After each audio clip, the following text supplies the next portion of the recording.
Si tú fueras por la calle y te encontraras con una mujer golpeando a unos policías, sabrías que algo está mal. Si más tarde encontraras a la misma mujer gritándole al señor del puesto de tortas, porque según ella, la pintura de su local no es propia del primer mundo, sabrías que algo está mal con ella. Si además la escucharas gritar al vacío, utilizando groserías, que los demás son ignorantes, que no están a su altura, porque ella estudió en 10 países, sabrías que ella está orate. Y si para finalizar el día la vieras correr a desconectar la bocina de un grupo de personas que están reunidas para bailar en un parque público, concluirías que esa persona es antisocial y que requiere atención inmediata de un especialista.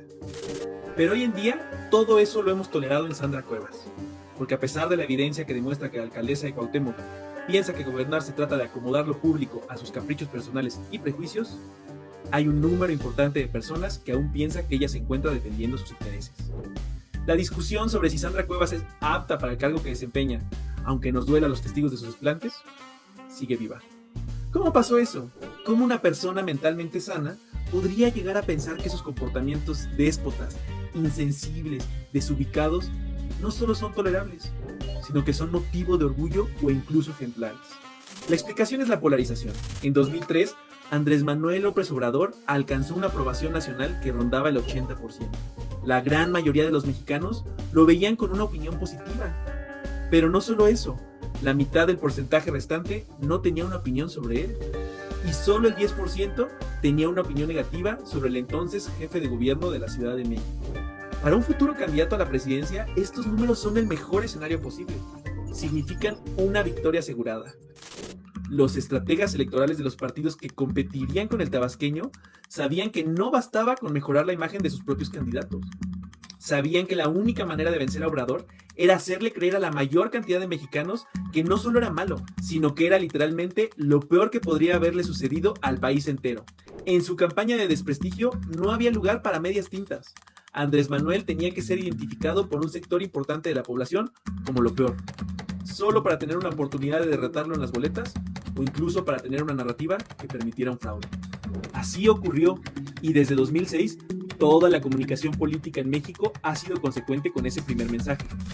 Andrés Manuel tiene que ser lo peor, porque malo no basta. Y para este mensaje, la respuesta orgánica de quien lo apoya tiene que ser, por supervivencia, Andrés Manuel tiene que ser lo mejor, porque bueno no basta.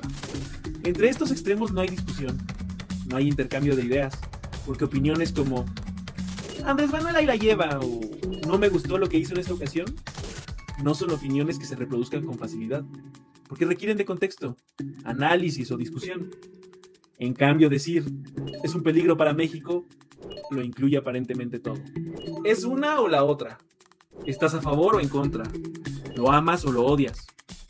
Cuando te han hecho creer que de tu relación con ese político depende tu bienestar personal, familiar y económico, no vas a titubear. La urgencia artificial que creó las campañas a favor y en contra de Andrés Manuel nos obliga a definirnos y a demandarle a los demás que se definan también. Pero volviendo a Sandra Cuevas, una mente sana que la ha escuchado hablar sabe que Sandra solo se representa a sí misma. Sabe que su comportamiento es de preocuparse. Sabe que es tan difícil empatizar con ella, tanto como a ella le cuesta empatizar con la gente que la rodea.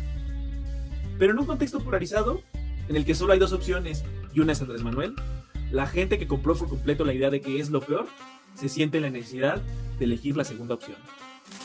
Sí, el INE no funciona, los recursos se desperdician y persisten los fraudes. Pero si tengo que elegir y Andrés Manuel es lo peor, me veré en la necesidad de elegir al INE. Sí, Felipe Calderón inició una guerra en la que murieron más de 250,000 personas, mientras su secretario de Seguridad trabajaba para beneficiar a uno de los cárteles de la droga. Pero si tengo que elegir y Andrés Manuel es lo peor, me veré en la necesidad de elegir a Felipe Calderón. Sí, Sandra Cuevas claramente no tiene autocontrol ni madurez suficiente para ocupar un cargo público. Pero si tengo que elegir y Andrés Manuel es lo peor, me veré en la necesidad de elegir a Sandra Cuevas. Y lo mismo es cierto para la postura opuesta. Si tengo que elegir y Andrés Manuel es lo mejor, me veré en la necesidad de elegir a Andrés Manuel, sin pensarlo, sin discutirlo, sin exigir garantías. La polarización al final es una falacia. 18 años de intenso bombardeo de marketing político nos han vuelto insensibles a la argumentación. Todo es visceral, todo es blanco-negro, malo o bueno, AMLO u oposición. Pero aunque hayamos aprendido a comportarnos de esa manera, simplones, binarios, confrontativos, sabemos dentro de nosotros que hay más de dos opciones y que no necesitamos tolerar a Sandra Cuevas para poder criticar a Andrés Manuel. En realidad, Sandra Cuevas nos estorba mucho.